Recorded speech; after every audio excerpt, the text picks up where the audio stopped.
Sign up for PrizePicks using code NBAGoober for a 100% deposit match up to $100. Link is in the description. Sup, dude? Dillon Brooks has quickly become the most hated player in the NBA because of his Hall of Fame level instigation. Dillon is extremely good at pissing people off, whether it be physically or mentally. This talent has earned him the nickname Dillon the Villain, which it seems he's been embracing based on his recent actions. This season alone, Dillon has had to pay nearly $250,000 in fines. When he was asked about it, he responded by saying, "It's just paper." To be honest, that's a pretty solid answer. Clearly, Dillon is trying to teach the world that there are more important things to life than material possessions. His latest fine was for $35,000 because he decked a cameraman for no apparent reason. Dennis Rodman would be proud. Some other shenanigans Brooks has gotten himself into this season include sack-tapping Donovan Mitchell, squaring up with James Harden, as well as Joel Embiid, as well as the entire Spurs organization. Draymond called him an idiot. Kyrie didn't want his jersey. He blew a kiss to Mavs fans after hitting a three. The list goes on. He's insanely good at getting people to not like him. His antics haven't just begun this season either. Back when he played for Oregon, he kicked a dude in the balls and performed one of the most outrageous flops I've ever seen. Despite these two instances, Dillon was pretty well behaved in college and played very well. He averaged about 15 points on 47% from the field and 36% from three.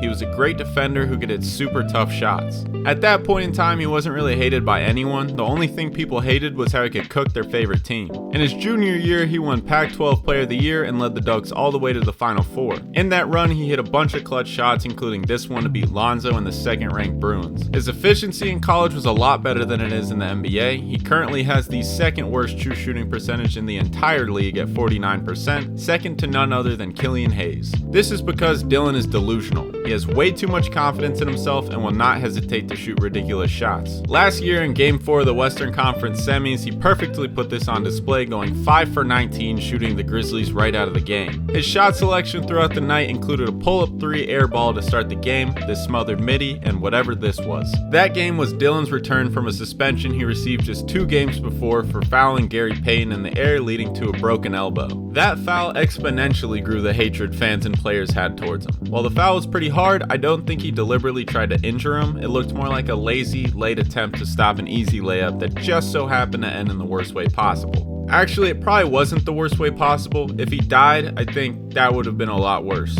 After the game was over, Gary said Dillon spoke with him man to man and apologized for what he did, saying he didn't mean to hurt him. Gary said he believed him and accepted his apology. I think that perfectly shows how Dillon isn't a bad person. He just plays the villain role on the court. After all, he is Canadian. So far, all I've talked about is how he starts fights and sucks at shooting, so let's talk about how he earns his playing time. This season, he's averaging 30 minutes a night for the second-seeded Grizzlies, which is kind of crazy because the guy shoots below 40% from the field, averages over 3 fouls per game, and leads the league in technicals. But when you watch his defense, you start to understand why he plays so much. Standing at 6'6", 225, Brooks is a great defender. As a matter of fact, he's one of the best in the league. He gets up close and personal with his matchup, using his hands, chest, and shoulders to bump and annoy them. When he wants to be an even bigger pest, he'll pick up his guy full court and stay in their face for all 94 feet. According to an article I read on ESPN, Dillon spends around 4 hours before every game studying the opponent and their tendencies. Seems like a bit of a stretch, but we'll give it to him. In the article, it also mentioned a crazy stat that I think more people need to be aware of. In terms of guarding this year's All-Stars,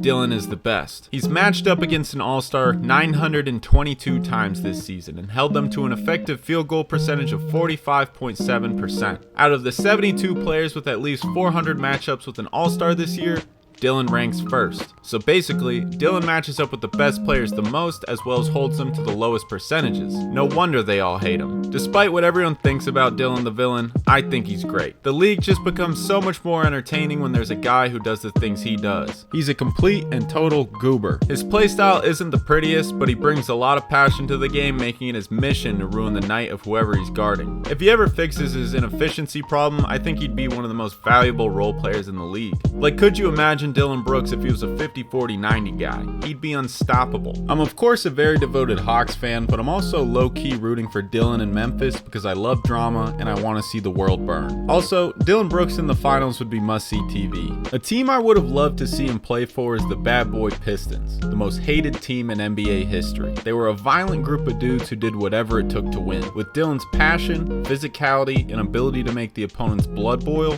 He would have fit perfectly. You can click right there to watch the video I made on them. Thanks for watching this one. Bye, dude.